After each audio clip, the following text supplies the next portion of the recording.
Om Shri Ram Jai Ram Jai Jai Ram. Om Shri Ram Jai Ram Jai Jai Ram. Om Shri Ram Jai Ram Jai Jai Ram.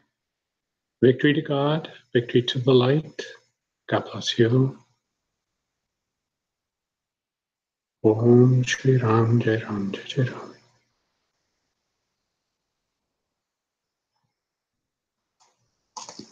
So lovely having this time with you. Last weekend we were at Loon Lake Retreat. My only regret is that not everybody could be there. And each time it comes as a revelation to me as to what the topic is going to be.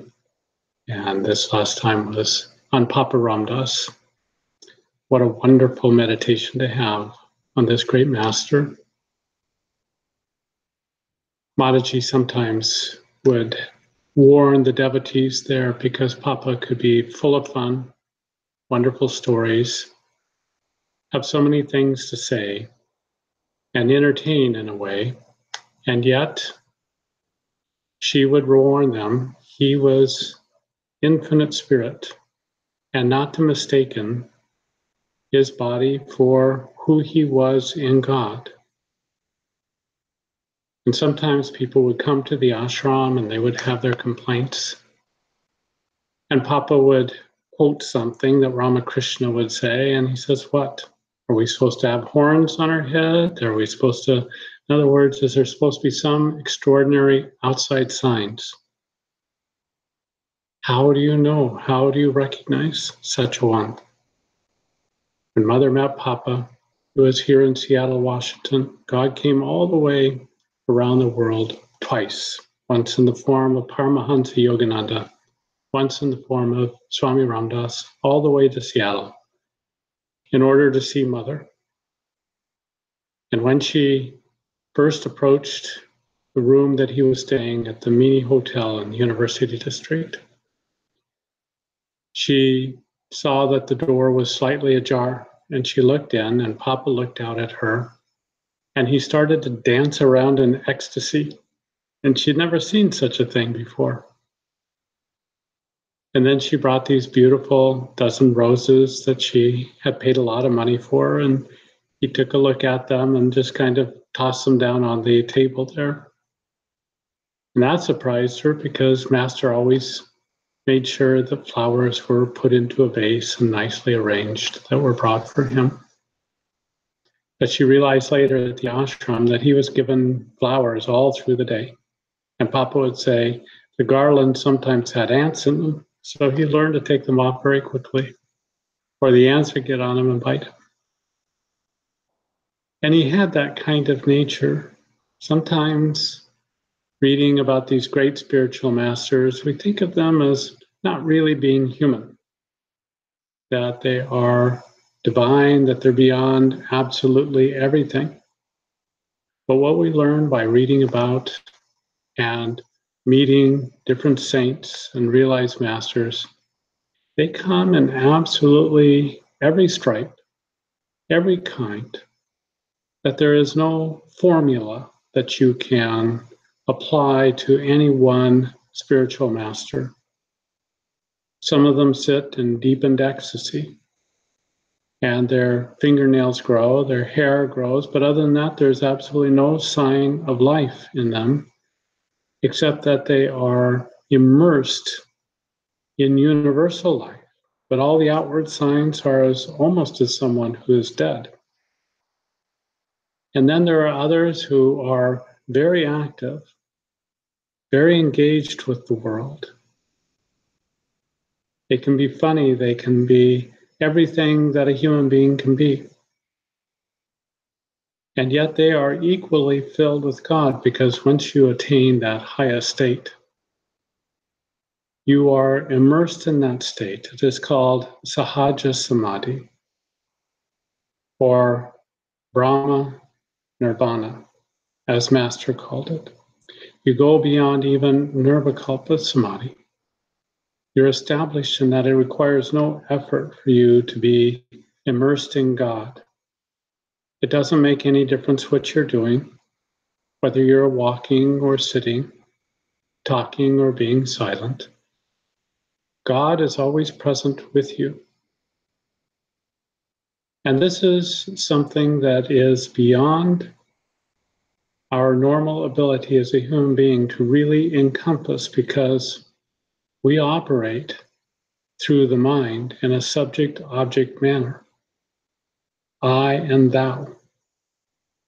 Papa had gone beyond that.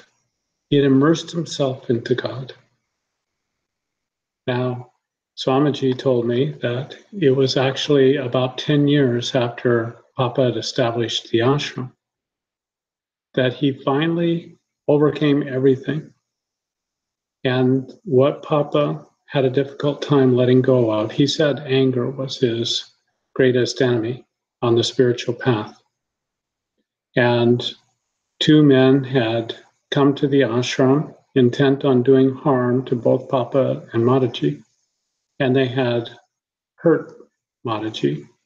She had a bad back the rest of her life. Many days she had to spend time lying down on the floor because her back would go into spasms and would be in pain. And Papa had a hard time letting go of that one. Finally, one of the men came to the ashram, and he admitted, he says, I was one of those two men who was here, and I'm sorry for what I did.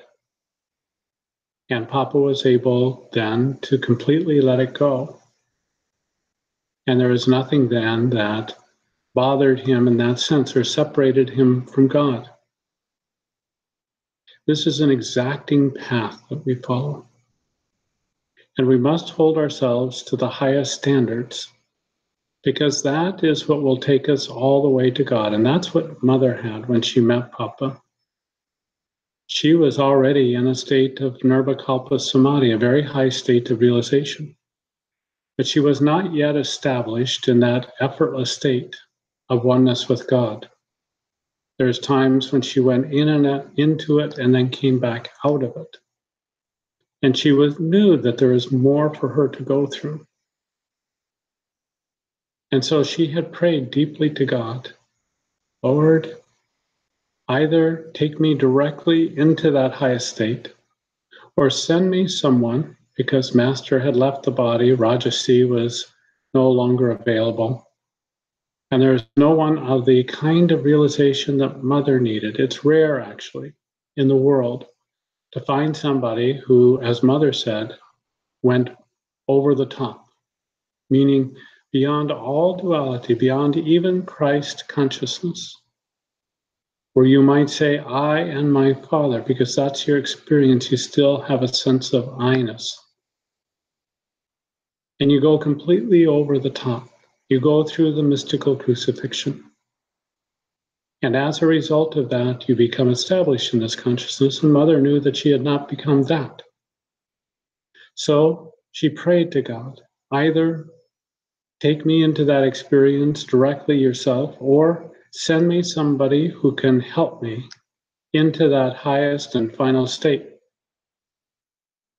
And God said to her that I shall come to see you face to face so that your joy may be complete. He made that promise a few months before Papa came. And then when Papa came, he was telling Mother that the group there, that the meditation group, they must all be very happy. And Mother said very humbly, how could we not be when God has come to see us? And Papa replied, it is God who has come to see God face to face. And she just had her hair stood up on end, because she felt it was absolute confirmation that this is who God sent to her. And she had conflicting feelings about it, because she had such tremendous love and loyalty for her master. Was she betraying him? It's something that she felt inside of her, even though Master had written, when you go to India and elsewhere, be sure to visit saints, because they are an uplifting, wonderful influence, and they can help you greatly in your sadhana. But Mother was feeling this way, and so she felt that God had confirmed when Papa said that it was God himself who had sent Papa, who had come as Papa. And so she and her husband, Ralph, sold everything that they had and went to India. They even had their pictures in the newspaper at the time because it was an unusual thing to do, telling their story and why they were going. And Mother originally thought, I'll go to the ashram and I'll sit in meditation and I'll go into this highest state and become established. It would just happen like that. She had no idea the experiences that God had in mind for her. And if she had not had Papa, she would have been locked up in an institution because, as Mother said, it's almost as if you go through a psychotic break. You look very much like somebody who has schizophrenia because you're in this altered state, you're in this uplifted state. You're back and forth between the dual forces. You need that help at that time. You need that support, particularly as powerfully as Mother was going through it. And if she had been here, no one would have understood. They may have injected her with drugs, all kinds of things. So it was absolutely necessary that Papa be there and escort her through these experiences. But he didn't explain these experiences to anyone at the ashram. And when we first started going to the ashram, many were told or had been there at the time and thought that Mother had gone through some kind of physical and maybe mental illness while she was there. And it's an interesting thing, but it was Mother's story to tell. It was something that she was being taken through by God, and God would take her through a particular experience, and then he would take her to the Bible, and she would open up the Bible, and she would read there, and she would read exactly the description of what she had gone through. And God would say, see, this is the inner meaning of this story in the Bible, mostly all in the New Testament. And so through that, she got direct revelation, direct truth from God. And it's a tremendous thing. This has the capacity to change this world because everyone's been told of a fable, of something that once happened, and you're to have faith in this, and through that faith, you are to have salvation. But this is really not what Jesus came to teach. He did not mean to set himself up as the one and only, and that it was only through faith. He said, the kingdom of heaven is within you. He was having a conversation with a very spiritual man, and the man said that the highest and greatest commandments was to love the Lord thy God with all thy heart, mind, and soul, strength, and thy neighbor as thyself. And Jesus said a very interesting thing. He said, you are not far from the kingdom of heaven. Well, if you were to have a traditional view of things, what would that mean? That he was going to die very soon and be going to heaven? No, he was acknowledging that this man's purity of mind had recognized this great truth. And he felt the power of it. Jesus said he could feel the power of it in a child, in anyone at all. And he was always breaking the norms. You know, there's the man from Samaria that he told the story of. Well, Samaritans were very lowly thought of. They were thought to be very on the wrong side of the tracks, you might say. And he told this story to those who thought of themselves as the chosen people, a cut above by virtue of their birth. So you see, he was challenging everything that they believed in. He was wanting them to rise up. The kingdom of heaven is within you. You are not far from the kingdom. And it begins to tell the story of an inner kingdom, a kingdom that you might realize, that you might come to know, even while you're here in the body. And so all Christianity will one day wake up to this fact that this is a universal truth. It's a wonderful vision. It's a wonderful thing that is going to happen.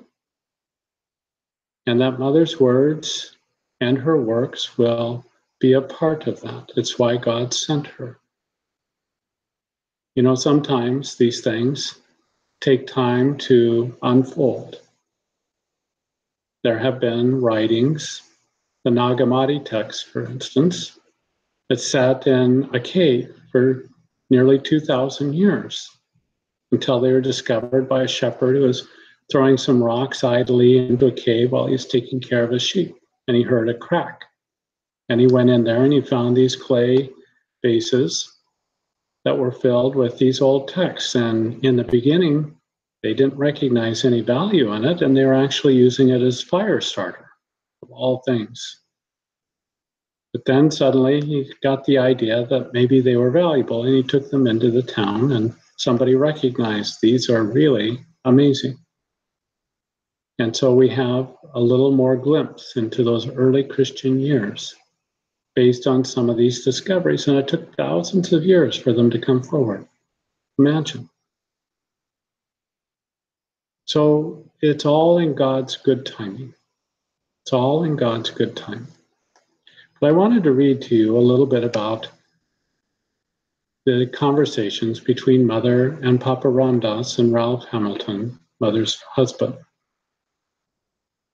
And Mother is starting here.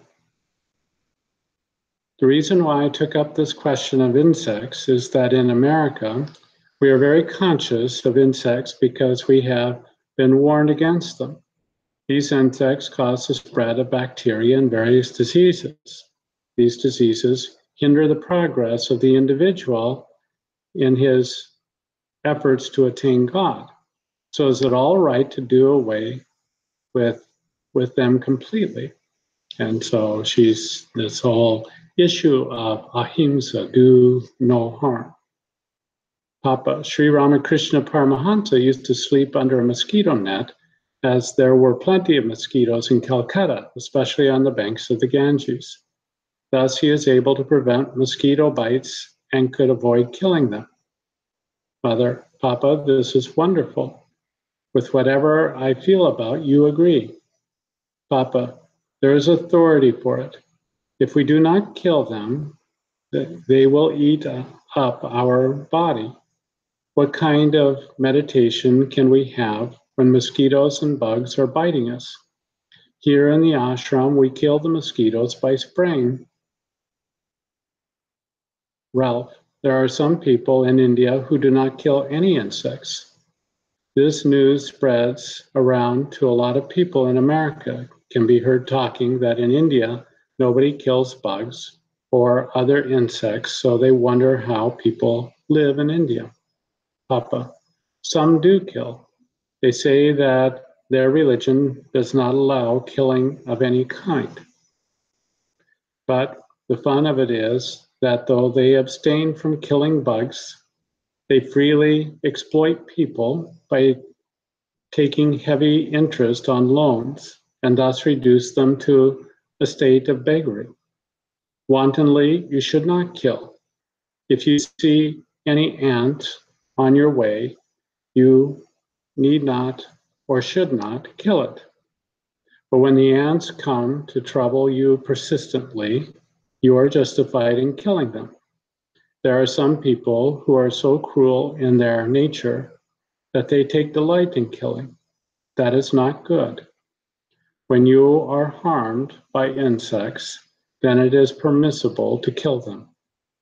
Mother, what about snakes? Here there are many snakes, and if they are poisonous, they are killed. If we know that they are not venomous, we let them go. It is dangerous to allow venomous snakes to move about in the ashram, where there are many people, including children. It is better to dispatch them to the other world so that they may get a better birth next time. It is believed that those who die will never get better birth because of spiritual atmosphere. It is believed that those who die here will get a better birth because of the spiritual atmosphere. Better life means evolution to a higher life. One time I was sitting with Mother, there were several of us who were sitting around her, and we were having conversation, and there was one particular devotee who was there, sitting right at the knee of Mother. She's very sensitive about the injury of any animal, including insects. And there was a little fly or mosquito or something that was flying around Mother, and she reached up with her hand and she grabbed it and smashed it. And when she did so, she looked down at this devotee who was looking a little bit in shock and horror that Mother would do such a thing. And Mother said, "On to a higher life form."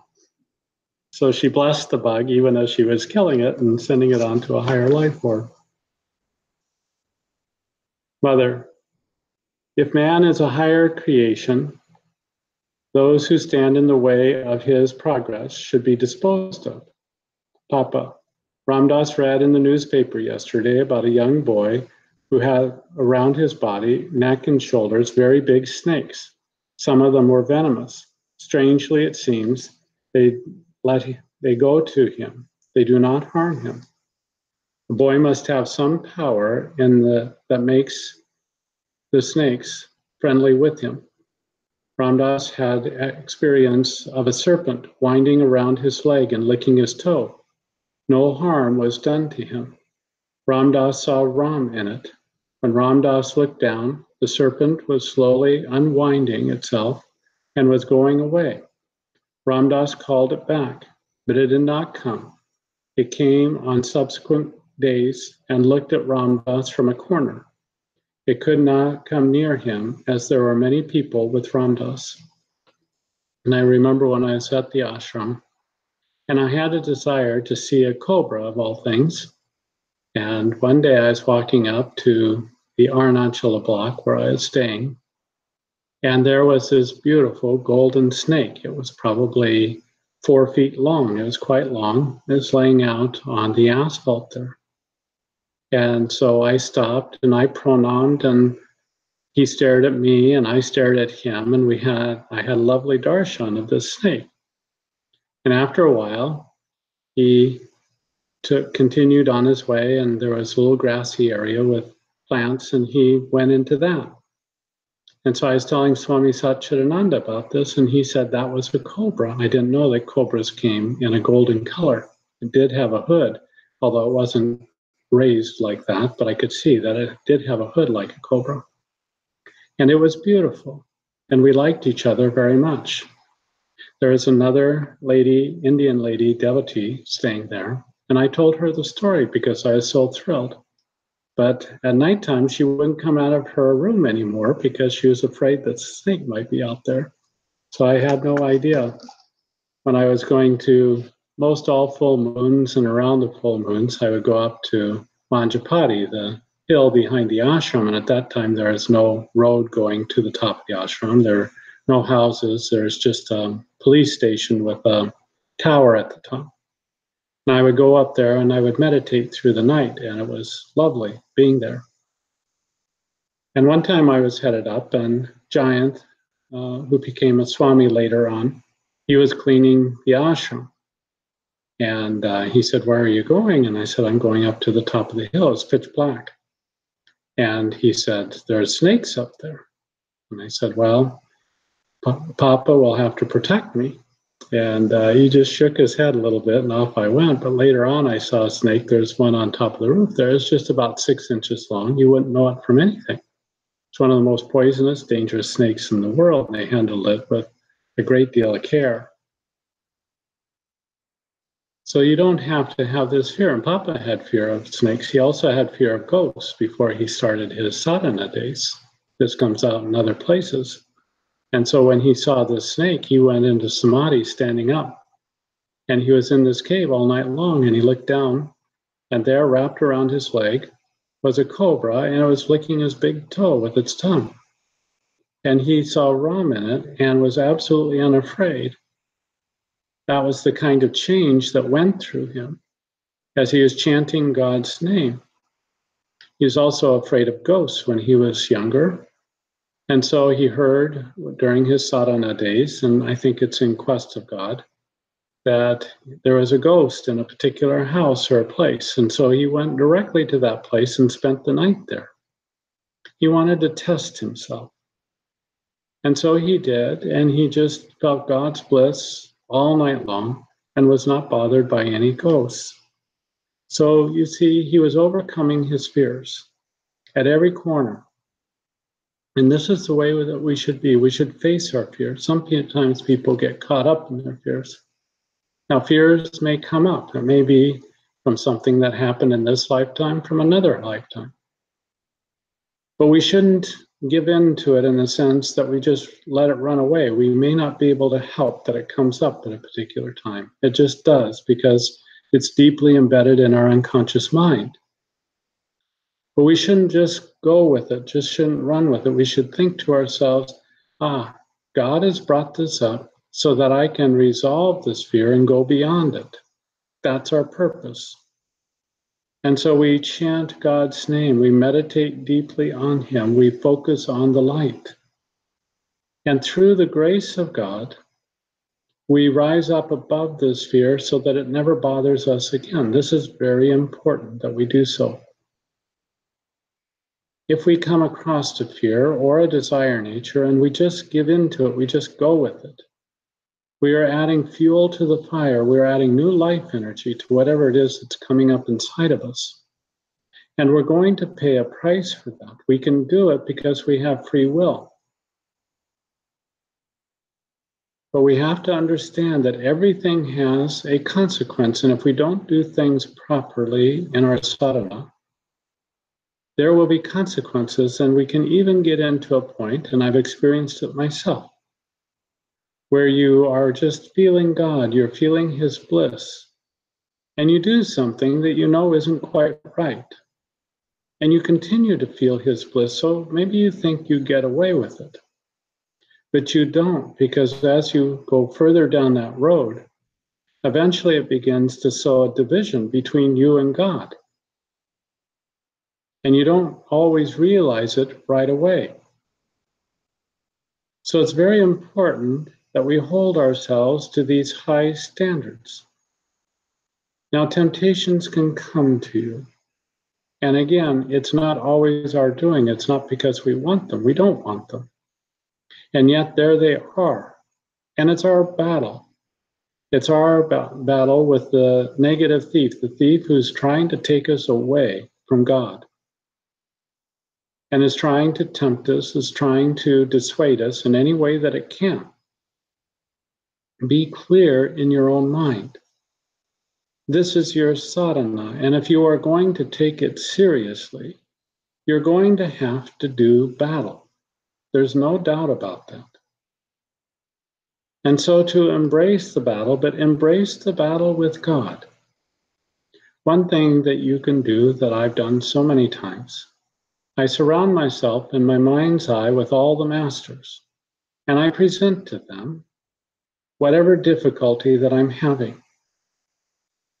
And I tell them I want it to be a free and open book. And I say, you see what I'm dealing with here. Help me. Help me to overcome this. Give me the strength, give me the light, give me the purity, so that this no longer bothers me. And I keep at it until I get the response that I'm looking for, that it truly no longer has a hold on me. And then after that, it's very important not to play with the idea, not to just bring it out and toy around with it, because it'll grab hold of you again. And so you put it away and you keep it away, and you see yourself and you begin to form a vision of yourself as being not that. Who are you when you are completely free? Who are you when you're in the total light, when you're in total God consciousness? Sometimes we're always fighting things and we forget who we really are, and we actually end up giving power to the very things that we don't want in our lives. So we turn that around. We focus on who am I in truth and reality, whether you've completely realized it in the moment or not. Let your mind reach out for that. See yourself. And sometimes you can maybe, so to speak, borrow the strength and the light from others. You see yourself as mother, you see yourself as puppet, you see yourself as master, Sri Yukteswar, Lahiri Mahashaya, Babaji, Jesus, any of the great masters. You see yourself, what would they do if they were operating in me? How would they handle this? What would they think? And then suddenly you feel the power of that master. You feel the clarity of their vision. And you rise above that thing that has been bothering you. Don't just settle. Don't just say, well, I guess I got this fear. I guess I've got this desire nature. It just never seems to go away. Don't settle with that, because you're actually reinforcing the image of yourself as being that one.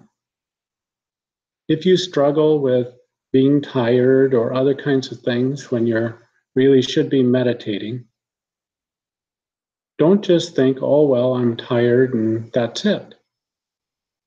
Master, one time, he did service all day long. They fed a large number of people. And then he went home and he thought, oh, I'm just so dead on my feet. All I want to do is lay down and go to sleep. And then he took himself in hand and he said, no, that's not the way I should be. I should meditate first. And so he sat in meditation. And because he dedicated himself so sincerely, so much like that, he spent the entire night wrapped in bliss of God. And tiredness fled away. Where did the tiredness go? Why do we give these things carte blanche as if they are the sole reality? They are just an overlay of who and what you truly are. That is why the path of the Bhakta is one that is so tremendous, because you put your mind on God. Jnana oftentimes is just trying to cut things away. I'm not this, I am not that. Now, Ramana Maharshi was different than that. He was a jnana, but he wasn't just trying to cut things away. He would do it by asking the question, who am I? Who am I? And then he would go deep inside of himself. And he'd say, am I this body? And what if this body died? Let me lay down here and or lie down here and just pretend that I'm dead. Now, what do I experience? I still exist. Who is the I in here? Who is it who's saying it still exists? And he was of such a highly developed nature, just simply doing that. He connected with his true self, his God self. He went beyond the body because he is suffering a tremendous fear of death for some, he didn't even know why. His father had passed away. Maybe that helped trigger it. But he's just shaking inside. He was just so afraid of dying. And through this experience, he realized there is no death. And I've had that experience. I've had it where I was lifted up. And then I saw that who I was not born. I was born into a body, but there was an I who was born into the body that was more than the body, pre-existent. And as I looked forward, so to speak, in this vision, I could see that I would exist after this body was gone, that I was not this body. And it begins to speak to your mind. It begins to integrate itself into your mind. You begin to understand, I am of eternal nature. Now we can say these words. We can repeat these prayers. But there's a vast difference between thinking to yourself in your mind, oh, I think that that's true, and coming into that state of realization. When you have true realization, it resonates through every cell of your being. As Mother would say, I know and I know that I know. And that's a huge difference, and it's an important one. So we want to have that experience. We want to go beyond, but it doesn't always just come in a day, you know. Mother went through these experiences. As I said, she was in such a state of high realization when she went to India, when she went to see Papa. But she had another about 13 years to go through of experiences after she left the ashram. She counted it 16 years from 1954. So it was about 1970 that she finally went over the top when she had her full and complete God realization. And Master one time said, out of all the saints that he wrote about in the autobiography of a yogi, that the ones who had full realization, of course, Babaji did, without any doubt, Sri Yukteswar did, Pranabananda, Swami Pranabananda did, and those were the ones that he named. And there are as many prominent ones who had not gone completely the whole way. And you think, my goodness, some of these are known all over the world. And yet they were not fully God realized. Now, when we're standing on sea level and we're looking up at some mountains and we see the mountain K2 and we see the mountain Everest, we think, whoa, those are very, very high mountains. And indeed they are. But if you are Everest and you're looking over at K2, you'd say, well, you're high, but you're not all the way there yet. So a fully realized master can say that. Most of the rest of us, we just get down on our knees and pranam and bow down to these great saints because they truly are. But Mother would give us that discrimination. She said, and this is why they weren't fully realized. And it was a lesson to us, you see. It wasn't to deride or put down anyone at all. It was to inform us. This is what it takes to go the whole way. And if you don't get the full experience, this is why.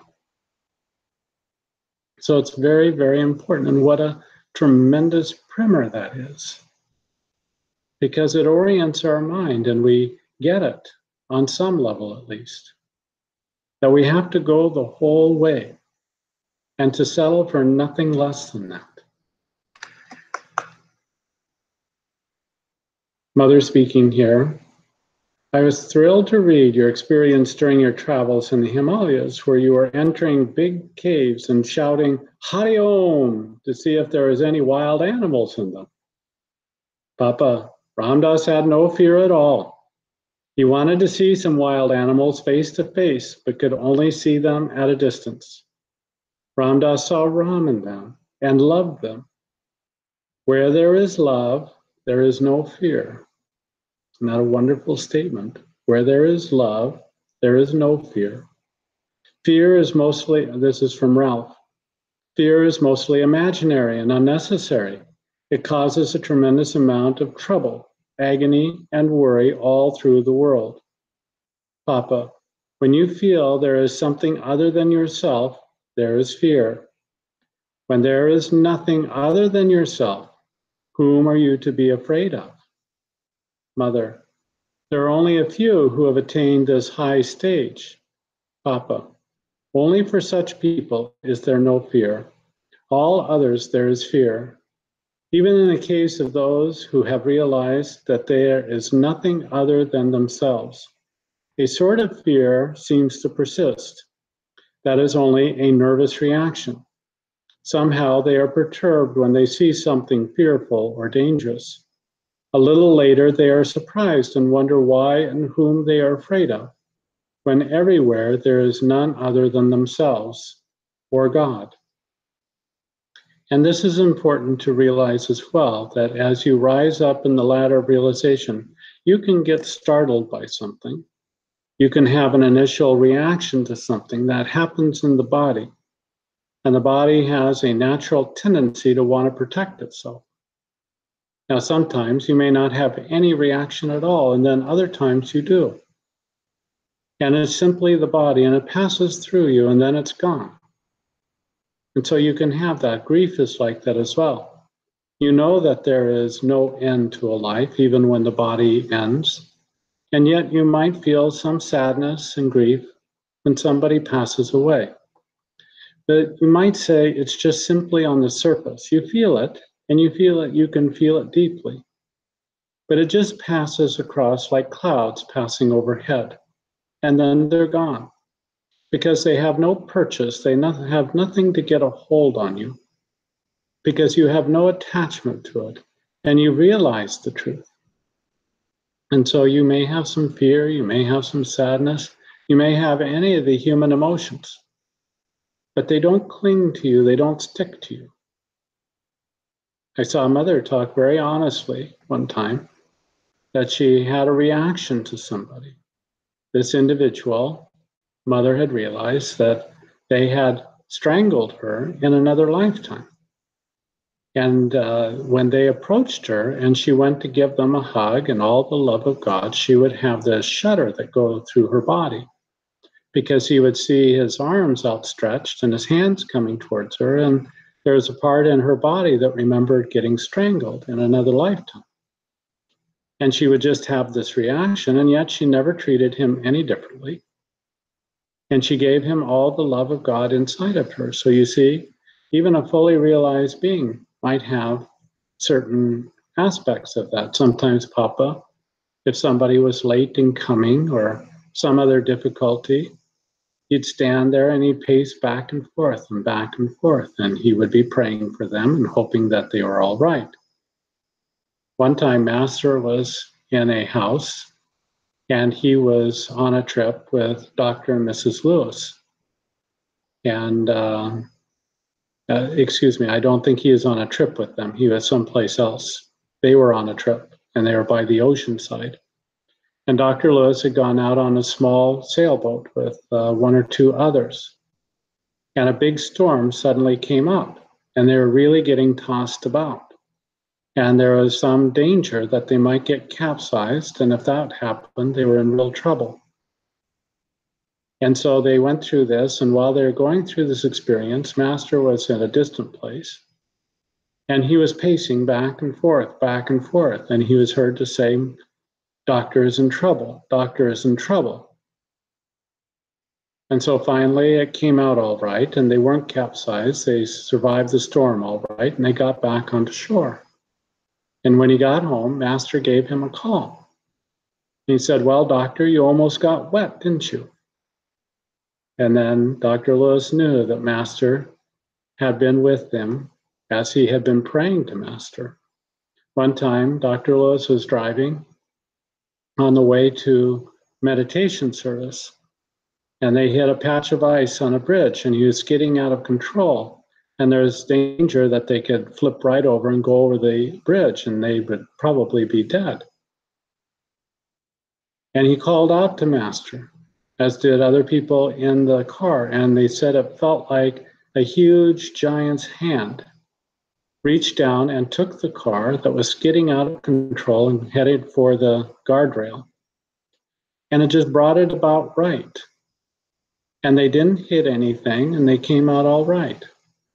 And they knew that it was Master who had helped them.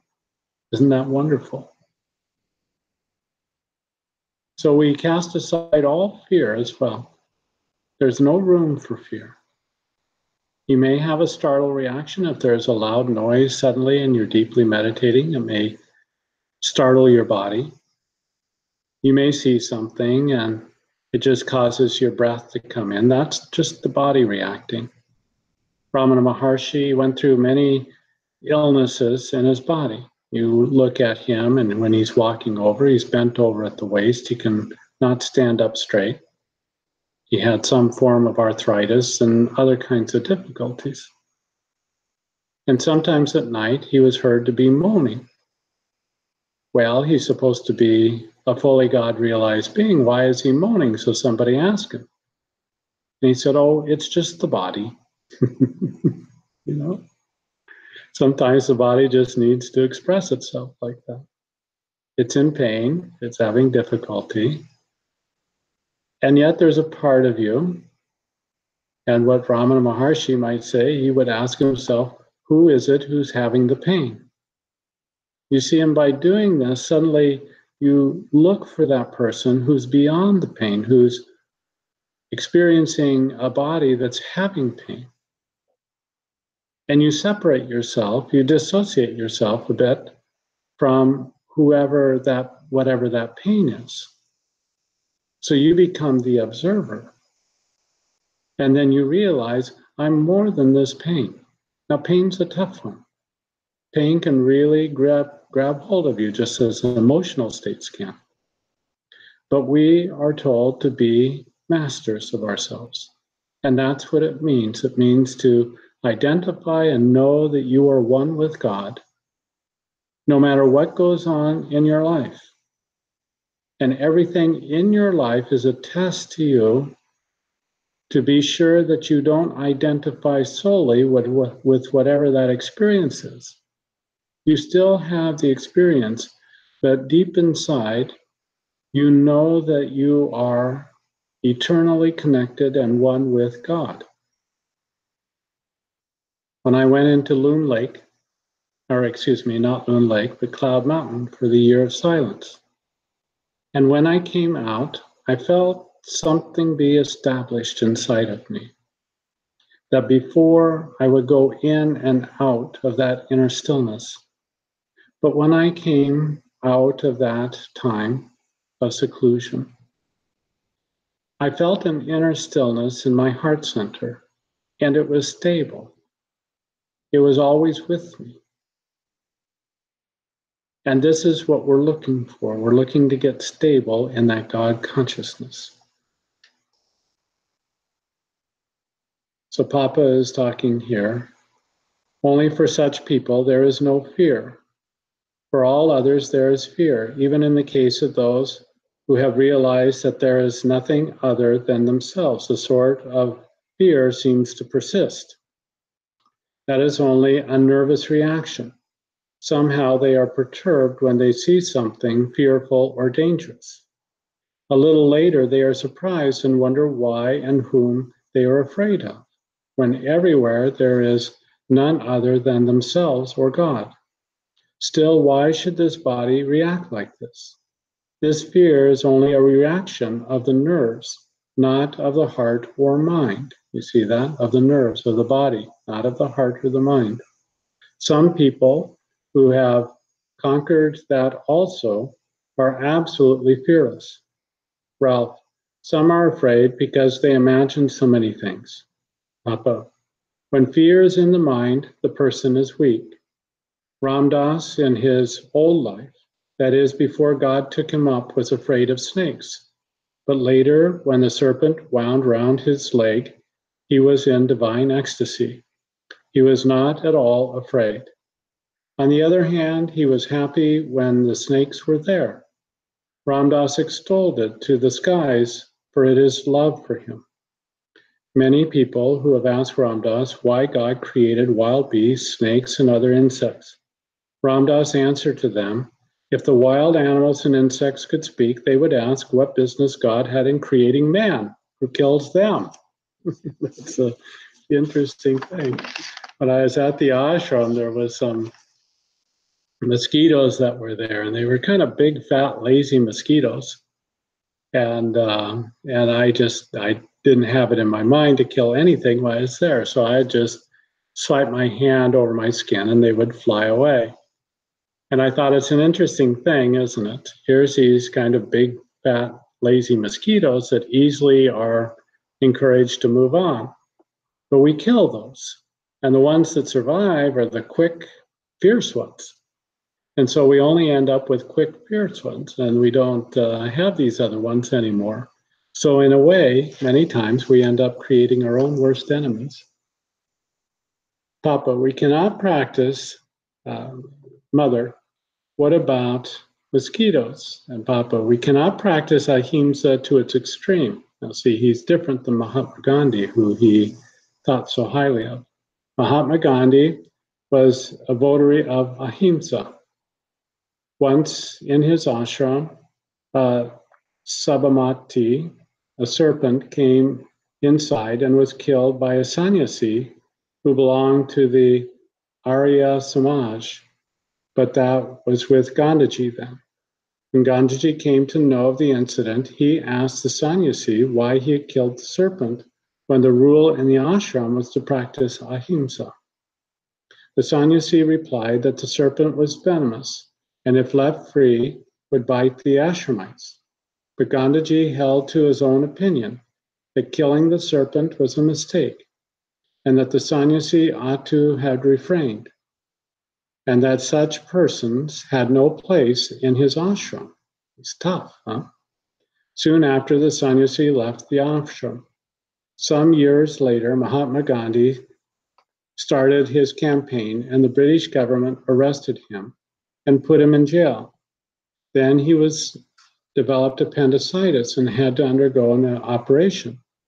One day after the operation, this sannyasi went to see him at the hospital and asked Gandaji, "What is it that you have done? By getting operated, you have allowed many bacilli to be killed and destroyed. Why did you permit it?" He thus got an occasion to corner the Mahatmaji. Do you know what reply Gandaji gave? That he was afraid of death. You'll find it is easy to preach, but most difficult to practice. Nonviolence is not nonviolence in all conditions. We should not deliberately harm anybody. Some people rejoice at the suffering of others. That should not be our nature. Suppose there are people or animals who are in distress. Let us help them. Let us love them. But if you see serpents going inside houses and biting people, then you should send the serpents away, not outside merely, but to the other world. Otherwise, the serpent will send you all the way to the other world, if there is any other world. Isn't Papa delightful? And very true, very true. We have to make sure that the things that we say are true. There were things that Master said and that Papa said that Mother didn't agree with. And so this is the way that it is with masters. Your master tells you the truth as God prompts them to tell them. Now, Mother would say, don't compare notes, because I tell one person one thing and I'll tell somebody else another thing. And so not everybody gets the same message because each one is tailored to that individual. So sometimes we might feel bad or we might feel superior because the master tells us something, or because they do something for somebody else that they don't do for us. And this is not the way that it should be. We should accept that whatever the way the master comes is perfect for us. With me and Mother, for so many years, Mother treated me in a very impersonal kind of way. And others she brought in, and they were on friendly terms and did things together socially. But for me, I always felt that that was perfect because I knew why I was with Mother. It was for God realization. It wasn't for social status or doing things that way. I wanted my full realization from Mother. And however Mother saw fit to help me do that, I was fine with that. And so we accept the way that God gives to us and gives to us through the Master.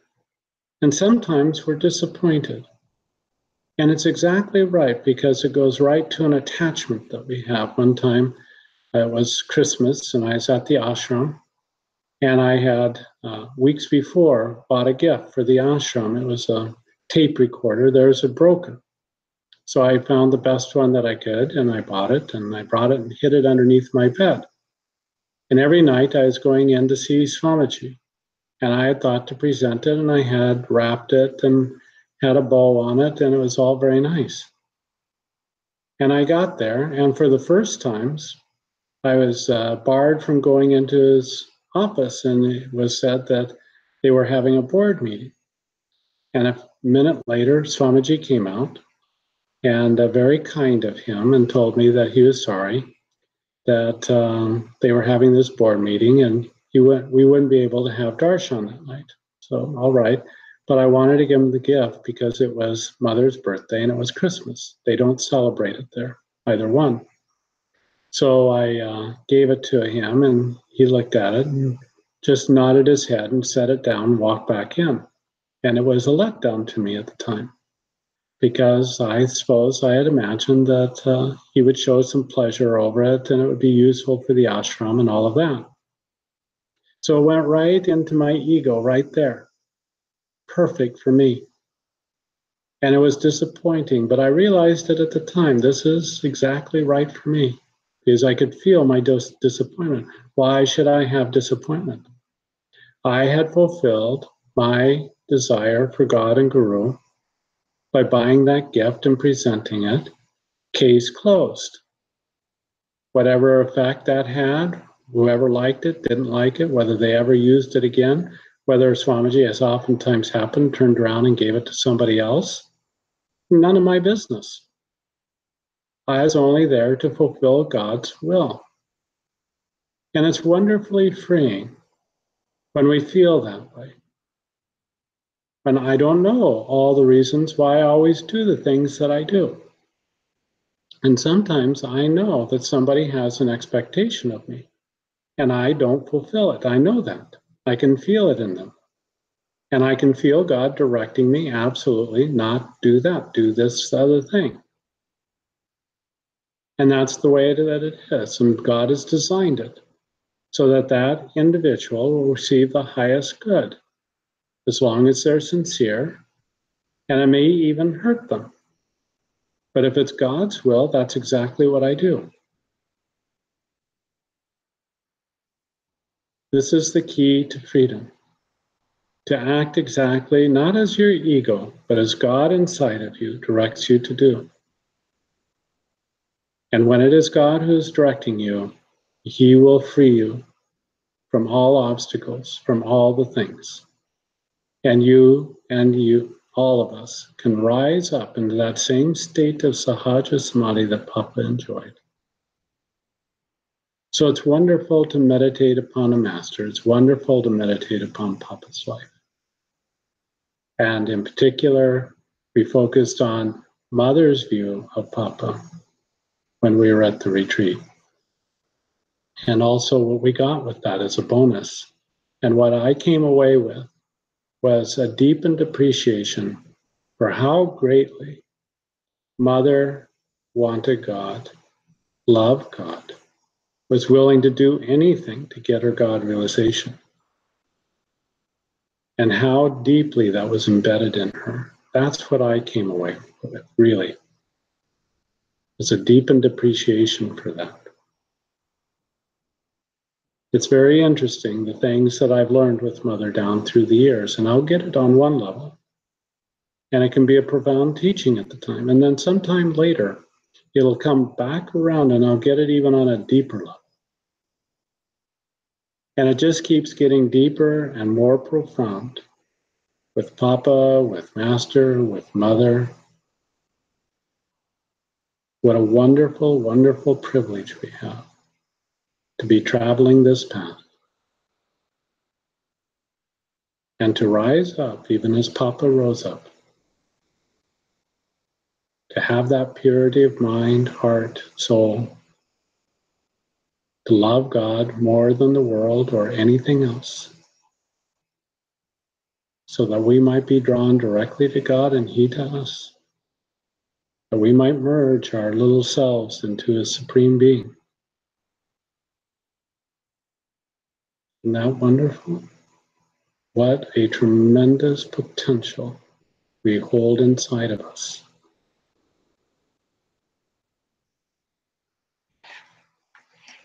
So let us emulate Papa in all ways. Let us emulate Mother and Master and go directly to the goal. Om Shri Ram Jai Ram Jai Jai Ram. Victory to God. Victory to the light.